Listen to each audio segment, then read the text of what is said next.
ഈ ചർച്ചയിലേക്ക് തിരിച്ചെത്താം. കോൺഗ്രസ് ചർച്ചയിലേക്ക് തന്നെ തിരിച്ചെത്തുന്നു. ശ്രീ ഷാബു പ്രസാദ്, താങ്കൾ എങ്ങനെ കാണുന്നു? ഇനി 2 ദിവസത്തിനുള്ളിൽ ഇതെല്ലാം പരിഹരിച്ച് കേരളത്തിന്റെ അടുത്ത മുഖ്യമന്ത്രിയെ അറിയാൻ പറ്റും എന്ന് താങ്കൾ കരുതുന്നുണ്ടോ? അതോ ഇതിങ്ങനെ ഹൈക്കമാൻഡിന് മുന്നിൽ നീണ്ടു പോകുമോ? കാരണം ഒരു പക്ഷവും ഇപ്പോഴും വിട്ടുവീഴ്ചയ്ക്ക് തയ്യാറാകുന്നില്ലല്ലോ. ഇല്ല, ഇതിന്റെ അകത്ത് വിട്ടുവീഴ്ചയുടെ അങ്ങനത്തെ പ്രശ്നമൊന്നുമില്ല. ഹൈക്കമാൻഡ് തീരുമാനം ഈ ഹൈക്കമാൻഡ് എന്ന് പറയുന്ന സാധനം എന്താണെന്നേ, ഈ ഈ പറഞ്ഞ പോലെ ഇവരുടെ വർക്കിംഗ് കമ്മിറ്റി പോലെയോ അല്ലെങ്കിൽ എന്താണ് ദേശീയ സമിതി പോലെയോ ഒന്നും ഒരു തെരഞ്ഞെടുക്കപ്പെട്ട ഒരു ബോഡിയല്ല ഇവരുടെ ഈ ഹൈക്കമാൻഡ് എന്ന് പറയുന്ന സാധനം. എന്താണ് ഈ ഹൈക്കമാൻഡ് എന്ന് പറയുന്ന സാധനം? അത് ഈ പറഞ്ഞ പോലെ അപ്പന്റെ പെങ്ങളും ഞാനും എന്ന് പറയുന്ന മാതിരി K C Venugopal, Rahul Gandhi, Sonia Gandhi, K C Venugopal. ഇപ്പോഴത്തെ അവസ്ഥയിൽ ഇതാണ് ഈ ഹൈക്കമാൻഡ് എന്ന് പറയുന്ന സാധനം. ഇപ്പൊ അവർ തീരുമാനിക്കുകയാണ് ഇപ്പൊ കെ സി വേണുഗോപാലാണ്, അതിനാണ് സാധ്യതയും കൂടുതൽ. കെ സി വേണുഗോപാലാണ് കേരളത്തിന്റെ മുഖ്യമന്ത്രി എന്ന് തീരുമാനിച്ചു കഴിഞ്ഞാൽ അത് അൾട്ടിമേറ്റ് ആണ്, ഫൈനലാണ്. പിന്നെ മറ്റൊന്ന്, ഇപ്പൊ ഇവിടെ വന്ന ഈ കേന്ദ്ര നിരീക്ഷകർക്ക് കേരളത്തിലെ രാഷ്ട്രീയ സാഹചര്യം എന്തെങ്കിലും അറിയാം. അവർക്കാകെ അറിയാവുന്ന എന്താണ്, കെ സി വേണുഗോപാൽ പറഞ്ഞു കൊടുക്കുന്നത്. അവര് സ്ഥിരമായിട്ട് കമ്മ്യൂണിക്കേറ്റ് ചെയ്യുന്ന ആരുമായിട്ടാണ്? വേണുഗോപാൽ പറഞ്ഞു കൊടുക്കുന്നതാണ് അവർക്ക് ആകെപ്പാടെ അറിയാവുന്ന കാര്യം. അല്ലാതെ ഇവരിവിടെ ഗ്രൗണ്ടിലെ റിയാലിറ്റി ഒന്നും അവർക്കറിയില്ല, അവർക്കൊട്ട് അറിയുകയും വേണ്ട. ഇപ്പോൾ ഈ കേരളത്തിൽ നടത്തുന്ന ഈ പ്രകടനങ്ങൾ, വി ഡി സതീശന് വേണ്ടിയിട്ട് നടത്തുന്ന പ്രകടനങ്ങൾ, ആ പ്രകടനങ്ങളെ അവർ തീർച്ചയായിട്ടും വളരെ നെഗറ്റീവായിട്ടായിരിക്കും റിപ്പോർട്ട് ചെയ്യുക. ഇത് ആസൂത്രിതമാണ്, സംഘടനയ്ക്കുള്ളിലെ വിഭാഗീയതയുടെ ഭാഗമായി, അതായത് വളരെ ജൂനിയർ ആയിട്ടുള്ള ഇതുവരെ അങ്ങനെ വലിയ എക്സ്പീരിയൻസ് ഒന്നും ഇല്ലാത്ത ഒരു വ്യക്തി, അതായത് വി ഡി സതീശൻ ആസൂത്രിതമായിട്ട് ചെയ്യുന്ന ഒരു കാര്യമായിട്ടായിരിക്കും ആണ് ഇവർ റിപ്പോർട്ട് ചെയ്യുക. കാര്യം ഇത് മറ്റു പല സംസ്ഥാനങ്ങളിലും ഇതൊക്കെ നടക്കുന്ന കാര്യമാണത്. അവരതിനെ അങ്ങനെ കാണുകയുമുള്ളൂ. അതും കൂടാതെ ഇപ്പൊ കഴിഞ്ഞ ദിവസം വി ഡി സതീശനോട് BJP 3 സീറ്റിൽ ജയിച്ചു വന്നിരിക്കുന്നല്ലോ എന്ന് പറഞ്ഞപ്പോൾ അതിനെന്താ, അവർ കേരളത്തിൽ വർക്ക് ചെയ്യുന്നു, കേരളത്തിലെ ഒരു പാർട്ടിയല്ലേ എന്താണ് അവർ പറഞ്ഞത്. അല്ലാതെ അത് ആശങ്കപ്പെടുത്തേണ്ട കാര്യമാണ്. അങ്ങനെ ഈ BJPക്കെതിരെ ശക്തമായൊരു വിമർശനമോ കാര്യങ്ങളോ അങ്ങനത്തെ കാര്യങ്ങളൊന്നും ഉന്നയിച്ചില്ല. ഇതെല്ലാം വി ഡി സതീശനെതിരെയുള്ള കെ സി വേണുഗോപാലിന്റെ ആയുധങ്ങളാണ്. ഈ രീതിയിലാണ് കാര്യം. എന്താ, അദ്ദേഹം BJPയെ നന്നാക്കി പറഞ്ഞിരിക്കുന്നു, അവർക്ക് ഒരു എൻഡോഴ്സ്മെന്റ് കൊടുത്തിരിക്കുന്നു. ഈ രീതിയിലൊക്കെയാണ് ഈ പറഞ്ഞ പോലെ ഡൽഹിയിൽ അത് ചിത്രീകരിക്കപ്പെടുക. അപ്പൊ ഇതെല്ലാം കൂടെ വെച്ച് നോക്കുമ്പോൾ കാര്യങ്ങള് ഈ വി ഡി സതീശനെതിരെയാകാനാണ് സാധ്യത മുഴുവനും കാണുന്നത്. താങ്കൾ കരുതുന്നത് കെ സി അല്ലെങ്കിൽ രമേശ് ചെന്നിത്തല മുഖ്യമന്ത്രിയാകും അല്ലേ? എനിക്ക് തോന്നുന്നത് മിക്കവാറും കെ സി തന്നെ ആവാനാണ് സാധ്യത. കെ സി തന്നെ ആകുകയും ചെയ്യും. അങ്ങനെ ഒരു കാര്യമുണ്ട്, ഈ അടുത്ത കാലം നിങ്ങളൊന്ന് ആലോചിച്ച് നോക്കൂ. മധ്യപ്രദേശിൽ ഇവിടെ പറഞ്ഞല്ലോ, ശ്രീ ജി വി ഹരി പറഞ്ഞല്ലോ, മധ്യപ്രദേശില്, രാജസ്ഥാനില്, ഇവിടെയൊക്കെ ഈ അടുത്ത കാലത്ത് എന്തെങ്കിലും കോൺഗ്രസ് കൃത്യസമയത്ത് കൃത്യമായ ഒരു രാഷ്ട്രീയ തീരുമാനം എടുത്തിട്ടുണ്ടോ?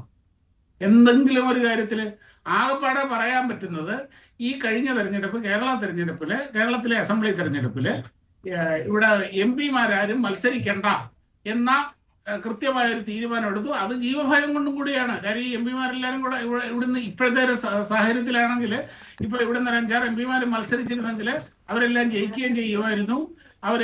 അപ്പോൾ അവിടെ ഇത്രയും ഉപതെരഞ്ഞെടുപ്പ് നടക്കേണ്ടി വരും. ഉപതെരഞ്ഞെടുപ്പ് നടക്കി കഴിഞ്ഞാൽ അതൊരു റിസ്ക് ആണ്. അതൊക്കെ കൺസിഡർ ചെയ്തിട്ടാണ്. അത് മാത്രമല്ല, അല്ലാതെ ഇവരെടുത്ത മുഴുവൻ തീരുമാനങ്ങളും ശരിയായ തീരുമാനങ്ങളല്ല. കാര്യം പൊളിറ്റിക്കൽ റിയാലിറ്റി, ഗ്രൗണ്ട് റിയാലിറ്റി നേരിട്ടറിയാവുന്ന രാഹുൽ ഗാന്ധിക്ക് അതറിയില്ല. രാഹുൽ ഗാന്ധിയുടെ ചുറ്റും നിൽക്കുന്നവർക്കും അതറിയില്ല. ഈ കെ സി വേണുഗോപാലിനെ പോലെയുള്ളവർ പറഞ്ഞ് ചെവിയിലിരുന്ന് ഓതിക്കൊടുക്കുന്നതല്ലാതെ മറ്റൊന്നും അറിയില്ല. അപ്പൊ വി ഡി സതീശനെ പോലെ, അല്ലെങ്കിൽ ഇവിടെ കോൺഗ്രസിന്റെ അത് ജനകീയരായ നേതാക്കന്മാരുണ്ട് അതുപോലെ. എന്നാൽ കെ സി വേണുഗോപാൽ ഒരു ജനകീയ നേതാവാണ് എന്ന് പറയാൻ പറ്റില്ല. ശരി, കഴിഞ്ഞ മണിക്കൂറുകളിൽ കേരളത്തിൽ സംഭവിച്ചുകൊണ്ടിരിക്കുന്ന കാര്യമാണ്. വി ഡി സതീശനെ അനുകൂലിച്ചുകൊണ്ട് പ്രകടനങ്ങൾ നടക്കുന്നു സംസ്ഥാനത്തിന്റെ പല ഭാഗങ്ങളിൽ. ഞാൻ അതൊന്ന് പറയാം. പേരാമ്പ്രയിൽ പ്രകടനം നടന്നു. വടകരയിൽ വി ഡി സതീശനെ അനുകൂലിച്ചുകൊണ്ട് പ്രകടനം നടന്നു.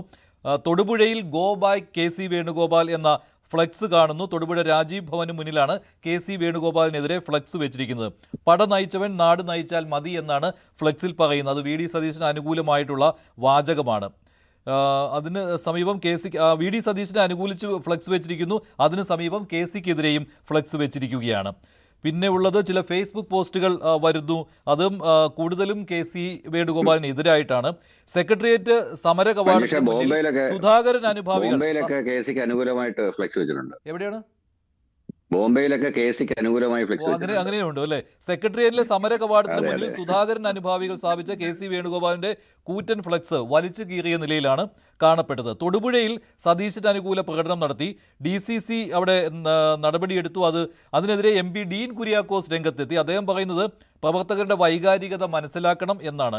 എരുതിയിൽ എണ്ണയൊഴിച്ച നേതാക്കൾക്കെതിരെ നടപടിയില്ല. പ്രവർത്തകർ വീട് കയറി വോട്ട് ചോദിച്ചതുകൊണ്ടാണ് ജയിച്ചത്. എരുതിയിൽ എണ്ണയൊഴിച്ച നേതാക്കളുടെ കൂടെ ഞാൻ ഇല്ല എന്നാണ് ഡീൻ കുര്യാക്കോസ് പറയുന്നത്. ഇങ്ങനെ വന്ന് ഹൈക്കമാൻഡുമായുള്ള കൂടിക്കാഴ്ചയ്ക്കായി കോൺഗ്രസ് നേതാക്കൾ പുറപ്പെടും. ഒരേ വിമാനത്തിലാണ് രമേശ് ചെന്നിത്തലയും VD സതീശനും സണ്ണി ജോസഫും പോകുന്നത്. തൃക്കരിപ്പൂരിൽ VD സതീശനെ അനുകൂലിച്ചുകൊണ്ടുള്ള പ്രകടനം അല്പസമയം മുമ്പ് നടന്നു. അങ്ങനെ സംസ്ഥാനത്തിന്റെ പല ഭാഗങ്ങളിലും ഈ മുഖ്യമന്ത്രി ആരാണ് എന്നുള്ള ചോദ്യം ഉയരവേ പ്രകടനവും നടക്കുകയാണ്. അങ്ങനെ മുഖ്യമന്ത്രി തർക്കം തെരുവിലേക്ക് നീങ്ങുന്ന കാഴ്ചയാണ് ഇപ്പോൾ കാണുന്നത്. തമിഴ്നാട്ടിലേക്ക് പോവുകയാണ്. വിജയ് അവിടെ ഭൂരിപക്ഷം ഉറപ്പിക്കുകയാണ്.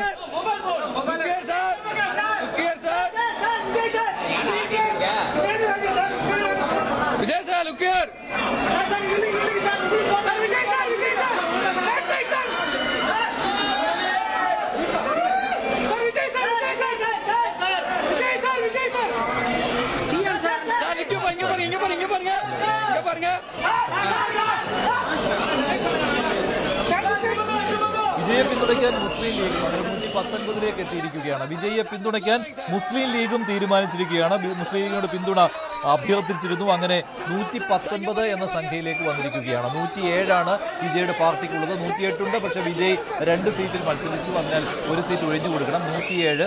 കോൺഗ്രസിന്റെ 5 പേർ 112. 2 പേർ വീതം CPM-ന്റെയും CPI-യുടെയും അതുപോലെ VCK-യുടെയും. അങ്ങനെ 118. മുസ്ലിം ലീഗിന്റെ ഒരാൾ 119. തനിക്ക് പിന്തുണയുണ്ട് എന്നുള്ള കാര്യം ഗവർണറെ, ആ ദൃശ്യങ്ങളും വന്നിരുന്നു. ഗവർണർ അർലേക്കറെ അല്പസമയം മുമ്പ് വിജയ് ലോക് ഭവനിൽ സന്ദർശിച്ചിരുന്നു. 3ാം തവണയാണ് ഗവർണറെ സന്ദർശിക്കാൻ വിജയ് എത്തിയത്. കഴിഞ്ഞ 2 തവണയും വിജയോട് പിന്തുണ തെളിയിക്കുവാനായിട്ട് പിന്തുണ കത്ത് നൽകണം എന്ന് ഗവർണർ ആവശ്യപ്പെട്ടിരുന്നു. ഇപ്പോൾ 3ാം.